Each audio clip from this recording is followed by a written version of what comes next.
You know, it's Mother's Day. And today I'm thinking of the Dharma, uh, our Zen teachings, and how we can think of them as a kind of mothering presence in our life. Uh, One that brings us from kind of an infant like reactivity and dependence to a kind of recognizing ourselves, individuating ourselves as fully independent and interdependent beings. I mean, that's what a good mother does. Huh? And I think the Dharma does that very well. Uh, in fact, the Wisdom Sutras, the Prajnaparamita Sutras, are known as the mother of the Buddhas. The Wisdom Sutras are the mother of the Buddhas. And in the Heart Sutra, which is, you know, kind of the pith of the Wisdom Sutras, it says, form is no other than emptiness, emptiness no other than form.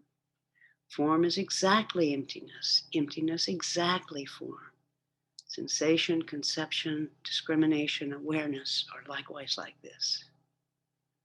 So this interconnectedness that is the heart of the mothering of the Prajnaparamita Sutras is so important for us to recognize in our lives.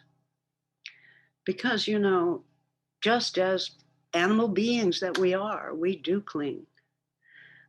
We cling to fixed ideas, fixed reactivity, our delusions, how we cling. Even to the idea of a right practice, of a right way to live, a right form or a right scripture, or an understanding that will somehow save us and make us good. We may think that all we have to do is find the right tradition or the right teacher who will show us the right way.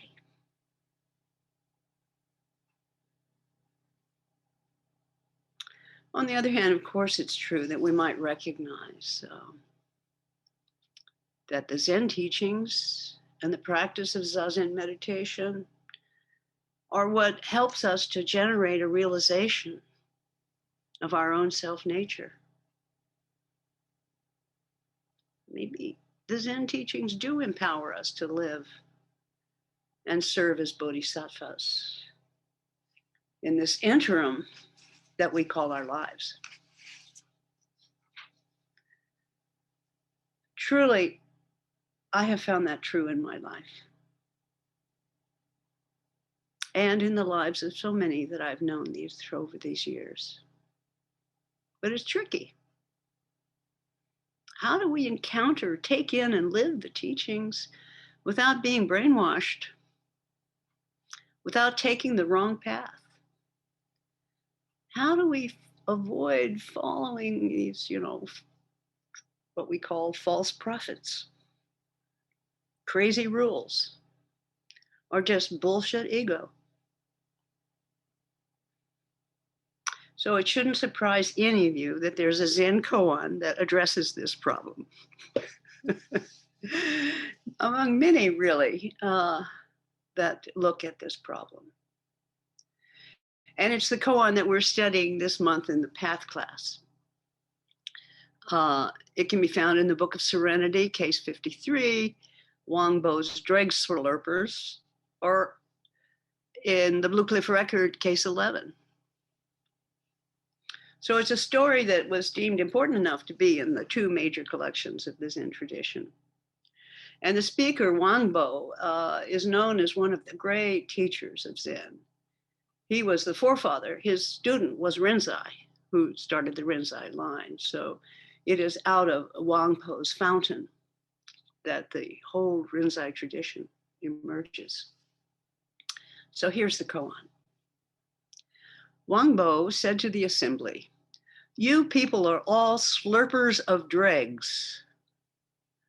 If you travel like this, where will you have today? Do you know that in all of China, there are no teachers of Zen? So at that point, a smart guy, a monk, came forward and said, well, what about those who guide followers and lead groups in various places? And Wang Bao said, I didn't say there's no Zen. I just said there are no teachers. You know, at first, this is kind of shocking. All of you listening to this talk right now, are you all just listening to bullshit? Yeah, probably. Don't you know there are no teachers of the Dharma? So listening to me may be a little bit like slurping dregs left over from some nourishment long gone. But then one of you steps up and says, but what about all the Zen centers, the practice, the Zoom meetings? And the reply would be just as Wang Po had it. I didn't say there's no Zen, but there's no teachers. Simply and directly, he validates our practice, warns us not to lose ourselves in the expression of others, to validate our own experience and expression. So the koan reminds us that we can experience the wisdom of the Dharma, but we have to do it on our own. And this couldn't be more beautifully expressed by what we all see right now in all these little boxes. In every single one of these boxes on Zoom, there is an expression of the Dharma that is expressing itself or denying itself. So let's each of us experience our own realization of the Dharma and manifest it in our own unique way. No teacher or teaching can do that for us. It is on each of us to reveal our truth. And the dregs that we gobble, listening to this talk right now, hopefully it can just point the way to your own unique path. It's on each of us to walk that path with our own understanding and not with the dregs. Such an empowering notion, really. Yes, we study, and at the same time, we walk our own path. You know, and Dogen wrote of this in his marvelous study, Uji, which I'm continuing to work with, even though the Ango is over. He wrote about the great Zen teacher, Yao Shan. And Yao Shan asked Daiji, I'm familiar with the teaching of the 3 vehicles and the 12 divisions, but what is the meaning of Bodhidharma coming from the West? So this is wonderful what Yao Shan is asking. He studied the 3 vehicles, which are the 3 major schools, 3 vehicles of the Dharma, the Hinayana, Mahayana, and Vajrayana. So he studied all of that, as well as the 12 divisions, which means all the sutras and all the schools. But he still has a question. What is the meaning of Bodhidharmas coming from the West? Or putting it in our language today, what's the point of my study here now? What is the point of Zen? Do you ever wonder that when you get up early in the morning to sit Zazen? What is the point of this? What is the point of practice?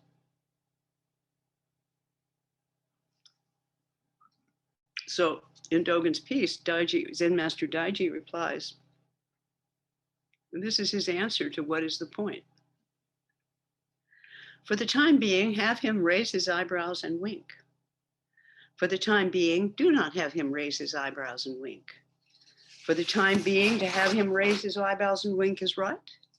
For the time being, to have him raise his eyebrows and wink is not right. Hearing these words, Yao Shan experienced great enlightenment and said to Daiji, when I was studying before, it was like a mosquito trying to bite an iron bull. What is this? For the time being, have her raise her eyebrows and wink. For the time being, do not have her raise her eyebrows and wink. For the time being, to have her raise her eyebrows and wink is right. And for the time being, to have her raise her eyebrows and wink is not right. What's that about? Aren't you curious? What was it that Yao Shan realized that we can realize reading those lines? What is it that all the study didn't teach us, but this can? So what happened? What is this raising of the eyebrows? That's what we do when we look at something. You know, we look and the eyebrows go up. And when we notice something, we blink or wink. Interesting, the translations all vary on that one word, but it just means dropping the eyes down and up. So there's noticing and then reacting. Noticing and then reacting or responding. So it's not theory. It's not literature. It's not a dead, vacant stare. But rather look and see. Look and see. This is what Yao Shan realized. You know, where I live every day, homeless people all around me. I don't see a homeless person and say, oh, homeless, and walk on. But instead, I can recognize the suffering.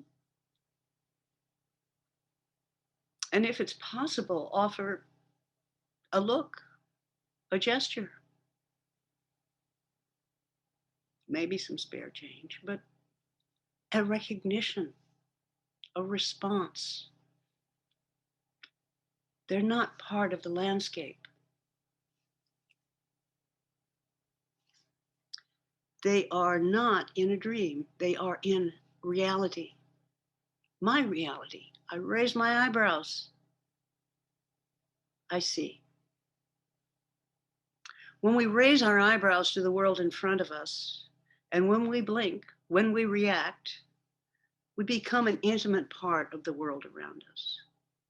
And whether we're concerned about the prison system, whether we're concerned about the racial inequality, whatever is arising, whatever causes us to raise our eyebrows, demands that we blink, that we act, that we respond, that we don't just stare blindly at a wall. And in that way, we become an intimate part of the world. We're not observing the world. We are the world. To blink is to recognize, to realize, to be whole. So when we see, we raise our eyebrows and we see the economic and racial violence of our home, where we live.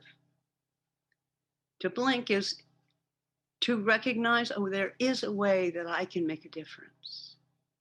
There's a way I can act and help to make change. Seeing and acting, eyebrows and winks. As Dogen says, as he teaches, and this is what from Uji, what Daiji said is not the same as other people's words. The eyebrows and eyes are mountains and oceans. Because mountains and oceans are eyebrows and eyes. To have him raise the eyebrows is to see the mountains.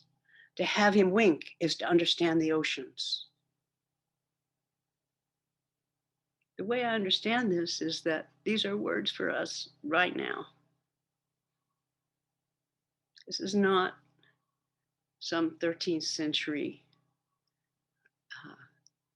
ancient quotations. It's not something to bow down to. It's something to realize personally, in your relationships. Eyebrows and wink. We're called every moment to recognize the suffering around us. It might be the poor and the angry, the abused. Every day we see another example. And it may be a friend, colleague, a neighbor. It might be a piece of land. It might be a country. There are those who are afraid of vaccines, afraid of change, afraid of the other, not seeing that they themselves are their own demons. That not seeing, not raising the eyebrows, and not winking has created a mouthful of dregs, of old tribal chants that only serve a few. And yes, I'm thinking of those who followed Trump. I'm thinking of those who followed Hitler or Caesar or Stalin, Falwell, or even the Pope or His Holiness, the Dalai Lama. Any kind of blind following, any kind of blind following. If we continue to believe in the words of politicians, of writers, Zen teachers, of saints, we neglect to see for ourselves. We betray ourselves.